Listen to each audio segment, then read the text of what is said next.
नमस्कार, हमारे YouTube channel सफल स्टडी आईक्यू में आपका स्वागत है। झारखंड शिक्षक पात्रता परीक्षा 2024 के बाल विकास एवं शिक्षण शास्त्र से जो है हम लोग 25 वस्तुनिष्ठ प्रश्न उत्तर पूरा व्याख्यान सहित हम लोग डिस्कशन करेंगे। ये सारे के सारे क्वेश्चन आपके जो पिछले जेटेट हुई थी 2016 उसी के पैटर्न पर आधारित है।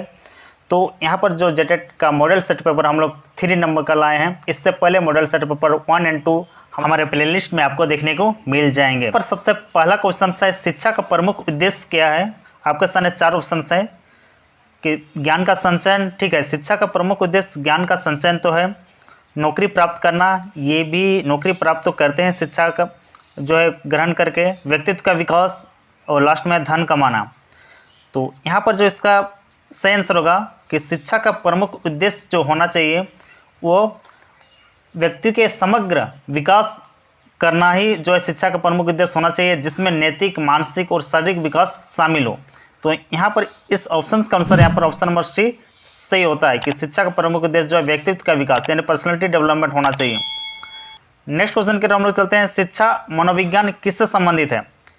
शिक्षा मनोविज्ञान किससे संबंधित है पूछ रहा है। सबसे पहला ऑप्शन है शिक्षण विधियों से, छात्रों के सीखने के तरीके से, पाठ्यक्रम से, शिक्षकों के प्रशिक्षण से। देखिए, शिक्षा मनोविज्ञान जो है शिक्षण विधियों से संबंधित है, लेकिन इससे भी जो बढ़िया तरीका हम लोग यहाँ पर इस ऑप्शन में ढूंढने की कोशिश करते हैं। तो यहाँ पर देख सकते हैं ऑप्शन नंबर बी में छात्रों के सीखने के तरीके से। तो शिक्षा मनोवैज्ञानिक जो मनोविज्ञान ये होना चाहिए कि छात्र किस प्रकार से सीखते हैं, उसके सीखने की जो प्रक्रिया है उनके अनुसार होना चाहिए, क्योंकि छात्रों की सीखने की प्रक्रिया, प्रेरणा और अन्य मनोवैज्ञानिक जो कारकों का अध्ययन करता है शिक्षा मनोविज्ञान। तो यहाँ पर ऑप्शन नंबर बी सही होता है। नेक्स्ट क्वेश्चन की हम लोग चलते हैं, सीखना किस प्रकार की प्रक्रिया है। सीखना किस प्रकार की प्रक्रिया है। ऑप्शन यहाँ पर नीचे थोड़ा सा, सहज, अधिग्रहण, अनुकरण, सतत। क्वेश्चन क्या था कि सीखना जो है किस प्रकार की प्रक्रिया है। तो इसका जो यहाँ पर से आंसर होगा जो सीखना एक सतत प्रक्रिया है, यानी हमेशा जीवन भर चलने वाली ये प्रक्रिया है सीखना। जीवन भर आप लोग जो कुछ न कुछ सीख सकते हैं। नेक्स्ट क्वेश्चन है, बच्चों के संज्ञानात्मक विकास का सिद्धांत किसने प्रस्तुत किया है। तो बच्चों के जो संज्ञानात्मक विकास का सिद्धांत जो है ऑप्शन नंबर बी जीन पियाजे ने जो है प्रस्तुत किया है। नेक्स्ट क्वेश्चन की ओर हम लोग चलते हैं, सृजनात्मक को प्रोत्साहन करने के लिए सबसे उपयुक्त विधि कौन सी है। सृजनात्मक को जो है प्रोत्साहित करने के लिए इनमें से सबसे उपयुक्त जो विधि कौन सा है। व्याख्यान विधि, यानी जो है व्याख्यान करके डिटेल से किन्हीं को बताना, परियोजना विधि, अनुकरण विधि या रटना। तो सृजनात्मक यानी कोई भी बच्चा कैसे सृजन कर सकता है, कोई नए नए चीज़ को कैसे सीख सकता है, इसके लिए सबसे जो बढ़िया तरीका है वो प्रोजेक्ट मेथड है। यानी ऑप्शन नंबर 20 सही हो जाता है कि बच्चा अगर खुद से जब तक नहीं करता है वो खुद नहीं सीख सकता है अच्छे से। और परियोजना विधि में जो है बच्चा खुद से जो सृजनात्मक रूप से सोचने और समस्याओं को जो है सुलझाने के तरीके ये खोजना जो है शुरू कर देता है बच्चा। इसी कारण ऑप्शन नंबर बी यहाँ पर सही हो जाता है। नेक्स्ट क्वेश्चन की ओर हम लोग चलते हैं, प्रतिक्रिया सिद्धांत किसने प्रस्तुत किया। प्रतिक्रिया सिद्धांत जो है किसने प्रस्तुत किया है। आपके सामने 4 ऑप्शन है, थॉर्नडाइक, पावलक, वाटसन या फिर बेंडूरा। तो प्रतिक्रिया सिद्धांत जो है यहाँ पर होगा ऑप्शन नंबर बी, पावलोक ने जो है प्रस्तुत किया था। पावलोक ने अपने वालाक्सिकल कंडीशनिंग प्रयोग के माध्यम से जो है प्रतिक्रिया सिद्धांत प्रस्तुत किया था। नेक्स्ट क्वेश्चन की ओर हम लोग चलते हैं, बच्चों में नैतिक विकास के सिद्धांत के प्रतिपादक कौन है। बच्चों में नैतिक विकास के सिद्धांत के प्रतिपादक कौन है बोल रहा है। तो इसका जो यहाँ पर सही आंसर होगा ऑप्शन नंबर ए। इन सब का डायरेक्ट आंसर आपको आना चाहिए कोहलबर्ग। कोहलबर्ग जो है लॉरेंस कोहलबर्ग ने नैतिक विकास के सिद्धांत को प्रस्तुत किया, जिसमें उन्होंने बच्चों के नैतिक तर्क के विभिन्न चरणों का विवरण दिया है। इस कारण यहाँ option number A Lawrence Kohlberg सही हो जाता है। नेक्स्ट क्वेश्चन कर हम लोग चलते हैं, समग्र विकास के लिए शिक्षा में किसका समावेश आवश्यक है। समग्र विकास के लिए यानी ओवरऑल डेवलपमेंट के लिए शिक्षा में किसका समावेश आवश्यक है वो रहा है। केवल शैक्षणिक ज्ञान का बिल्कुल नहीं होना चाहिए, केवल शारीरिक गतिविधियों का ये भी नहीं होना चाहिए, सी नैतिक, शारीरिक एवं बौद्धिक विकास का ये हो सकता है। नेक्स्ट फिर भी ऑप्शन के हम लोग चलते हैं, अगर इससे बढ़िया अगर हमें ऑप्शन मिल जाता है, आंसर मिल जाता है, केवल खेलकूद ये भी नहीं है। तो यहाँ पर ऑप्शन नंबर सी हमें सही होता है। ऑप्शन नंबर सी यहाँ पर जो है ऑप्शन नंबर सी नैतिक, शारीरिक और बौद्धिक विकास जो है ये समग्र विकास के लिए इन सब का समावेश बहुत ही जरूरी होता है। नेक्स्ट क्वेश्चन की ओर हम लोग चलते हैं। अंतःव्यक्तित्व बुद्धिमत्ता का क्या अर्थ है? तो अंतःव्यक्तित्व बुद्धिमत्ता का अर्थ क्या है यहाँ पर बोल रहा है। तो इसका जो यहाँ पर सही आंसर होगा, देखिए चारों ऑप्शन देख लीजिए। दूसरों की भावनाओं को समझना, अपनी भावनाओं को समझना, संख्यात्मक समस्याओं को हल करना या फिर भाषा का ज्ञान होना। अंतःव्यक्तित्व बुद्धिमत्ता का क्या अर्थ है? तो इसका यहाँ पर सही आंसर होगा ऑप्शन नंबर ए, दूसरों की दूसरे की भावनाओं को समझना। नेक्स्ट क्वेश्चन की ओर हम लोग चलते हैं। प्रेरणा के लिए सबसे प्रभावी तरीका क्या है? प्रेरणा के लिए जो है सबसे प्रभावी तरीका क्या है बोल रहा है। तो प्रभाव का जो सबसे बढ़िया तरीका वो होना चाहिए आत्म प्रेरणा, यानी खुद से अंदर से अगर किसी को प्रेरणा आ रहा है कुछ भी करने के लिए, मोटिवेशन आ रहा है, उससे बढ़िया चीज़ नहीं हो सकता है। नेक्स्ट क्वेश्चन के राउंड में चलते हैं। पाठ्यक्रम का निर्माण किसके द्वारा किया जाता है? पाठ्यक्रम का निर्माण किसके द्वारा किया जाता है क्वेश्चन है। तो इसका यहाँ पर सही आंसर हो जाएगा ऑप्शन नंबर सी, शिक्षा बोर्ड के द्वारा जो है पाठ्यक्रम का निर्माण किया जाता है ताकि एक समान और मानकीकृत शिक्षा प्रदान किया जा सके। नेक्स्ट क्वेश्चन के हम लोग चलते हैं। किस आयु वर्ग में बच्चों की सीखने की क्षमता सबसे अधिक होती है? किस आयु वर्ग में बच्चों की सीखने की क्षमता जो है सबसे अधिक होती है? 0 से 5 वर्ष, नेक्स्ट ऑप्शंस में है 5 से 12 वर्ष, नेक्स्ट ऑप्शंस में है 12 से 18 वर्ष या फिर 18 से 25 वर्ष। तो सीखने की क्षमता जो बच्चों में सबसे अधिक पाया जाता है ऑप्शन नंबर ए, 0 से 5 वर्ष की आयु के बच्चों में सीखने की क्षमता सबसे अधिक होती है, क्योंकि इस अवधि में मस्तिष्क का विकास दर सबसे तेज गति से होता है 0 से 5 वर्ष में। तो option number A. Next question है, शिक्षण विधि का चयन किस पर निर्भर करता है? शिक्षण विधि का यानी शिक्षण आपको किस प्रकार से देना है, इस विधि का जो है चयन किस पर निर्भर करता है? शिक्षक की पसंद पर बिल्कुल नहीं होना चाहिए कि शिक्षक जो चाहेगा वही पढ़ाएगा, वो नहीं होना चाहिए। विद्यार्थियों की आवश्यकताओं पर, हाँ ये कहीं ना कहीं लग रहा है। स्कूल की नीतियों पर नहीं, पाठ्यक्रम पर नहीं। सबसे यहाँ पर जो प्रभावी आंसर होगा ऑप्शन नंबर बी, विद्यार्थियों की आवश्यकता पर जो है शिक्षण विधियों का चयन होना चाहिए।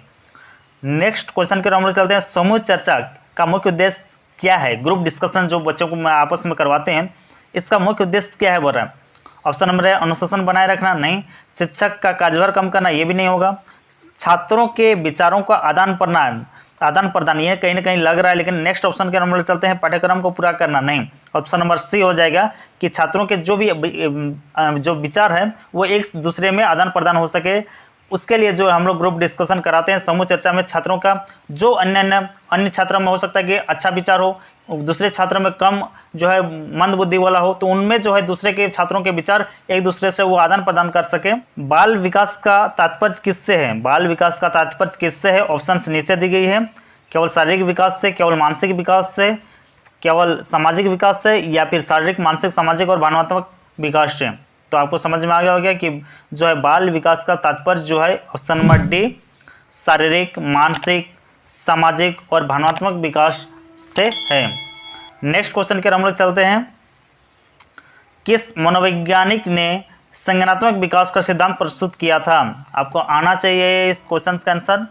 किस मनोवैज्ञानिक ने संज्ञानात्मक विकास का सिद्धांत प्रस्तुत किया था? ऑप्शन नंबर बी, जीन पियाजे ने जो है संज्ञानात्मक विकास का सिद्धांत प्रस्तुत किया था। उन्होंने जो है बच्चों के सीखने और समझने के तरीके के विकास को समझाने के लिए जो है ना अलग अलग अवस्था में अलग अलग तरीके से वो परिभाषित भी किए हैं।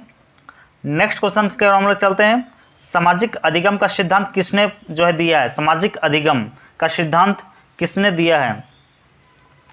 तो इसका यहाँ पर सही आंसर होगा ऑप्शन नंबर ए, बांडुरा, अल्बर्ट बांडुरा पूरा नाम है इनका। अल्बर्ट बांडुरा ने जो है सामाजिक अधिगम, तो सोशल लर्निंग थ्योरी का सिद्धांत प्रस्तुत किया है। यह सिद्धांत बताता है कि बच्चे दूसरों के व्यवहार को देखकर उससे नकल करते हैं और उससे कैसे सीखते हैं, इस चीज़ को यहाँ पर बताया गया है। नेक्स्ट क्वेश्चन पर हम लोग चलते हैं। किस अवधारणा के अनुसार बच्चे की सीखने की क्षमता उत्तम होती है जब वह विकासात्मक रूप से तत्पर होता है? आपके सामने 4 ऑप्शन है, तो इसका जो यहाँ पर सही आंसर होगा वो होगा zone of proximal development, ZPD। और ZPD की अवधारणा जो है ये लेव वाइगोत्स्की इसके द्वारा प्रस्तुत किया गया था। इस अवधारणा के अनुसार बच्चे की सीखने की क्षमता सबसे अधिक होती है जब वह विकासात्मक रूप से तत्पर होता है और वह सही मार्गदर्शन उसे मिलता है। नेक्स्ट क्वेश्चन के हम लोग चलते हैं। बाल विकास का संदर्भ में सुनहरे वर्ष किस आयु वर्ग को कहा जाता है? सुनहरे वर्ष, बहुत ही इंपॉर्टेंट क्वेश्चन है ये। तो सुनहरे वर्ष जो है 0 to 2 ईयर्स, यानी 0 से 2 वर्ष के आयु के बच्चे को जो है उस समयकाल को सुनहरे वर्ष कहा जाता है। नेक्स्ट क्वेश्चन की हम चलते हैं। किस सिद्धांत के अनुसार बालक अपने पर्यावरण के साथ सक्रियता से संपर्क करता है और अनुभव से सीखता है? किस सिद्धांत के अनुसार बोल रहा है? किस सिद्धांत के अनुसार जो बच्चा अपने पर्यावरण के साथ सक्रियता से, एक्टिव रूप से वो कांटेक्ट में रहता है अपने सामाजिक यानी अपने एनवायरनमेंट के साथ, अपने आसपास के साथ, और अनुभव करके वो सीखता है। ये किसके सिद्धांत के अनुसार? व्यवहारवाद का सिद्धांत, संज्ञानात्मक विकास, रचनावादी दृष्टिकोण, या फिर मनोविश्लेषणात्मक सिद्धांत? तो इसका जो यहाँ पर सही आंसर होगा ऑप्शन नंबर सी, रचनावादी दृष्टिकोण जो है इसके अनुसार। नेक्स्ट क्वेश्चन की हम चलते हैं। बालक के नैतिक विकास का अध्ययन किसने किया? बालक के नैतिक विकास का अध्ययन किसने किया? तो बालक के जो नैतिक विकास का अध्ययन जो है वो ऑप्शन नंबर ए, कोहलबर्ग ने किया है। लॉरेंस कोहलबर्ग इनका पूरा नाम है, हमने पहले बताया था। लॉरेंस कोहलबर्ग ने जो बालक के नैतिक विकास का अध्ययन किया है, उन्होंने नैतिक विकास के जो है ना, जो कोहलबर्ग है, नैतिक विकास के 6 चरणों का जो प्रतिपादन किया है। नेक्स्ट क्वेश्चन का हम चलते हैं। अधिगम विकलांगता का क्या अर्थ है? ऑप्शन नंबर सीखने की इच्छा की कमी, सीखने में कठिनाई, पढ़ाई में रुचि की कमी, या फिर पढ़ाई का डर? तो अधिगम विकलांगता का अर्थ होता है सीखने में कठिनाई, यानी जो है वो अधिगम विकलांगता से जो पीड़ित बच्चा है वो सामान्य बच्चे की तुलना में लिखने, पढ़ने, गणना करने, इन सभी में जो उन्हें परेशानी होती है। नेक्स्ट क्वेश्चन के हम चलते हैं। प्राथमिक शिक्षा का उद्देश्य क्या है? प्राथमिक शिक्षा का उद्देश्य क्या है? रोजगार प्रदान करना? बिल्कुल नहीं होना चाहिए। बुनियादी शिक्षा प्रदान करना, विशेष ज्ञान प्रदान करना, या फिर पेशेवर प्रशिक्षण देना? तो प्राथमिक शिक्षा यानी प्राइमरी एजुकेशन का मुख्य उद्देश्य होना चाहिए बुनियादी शिक्षा, यानी ऑप्शन नंबर बी सही हो जाता है। नेक्स्ट क्वेश्चन की हम लोग चलते हैं। बच्चों में पढ़ने की आदत विकसित करने के लिए कौन सी तकनीक प्रभावी है? तो बच्चों में पढ़ने की आदत जो विकसित करने के लिए सबसे जो प्रभावी तरीका है, केवल पाठ्यपुस्तक के उपयोग? बिल्कुल गलत है। पुस्तकालय का उपयोग, केवल गृह कार्य, केवल जो है कक्षा शिक्षण?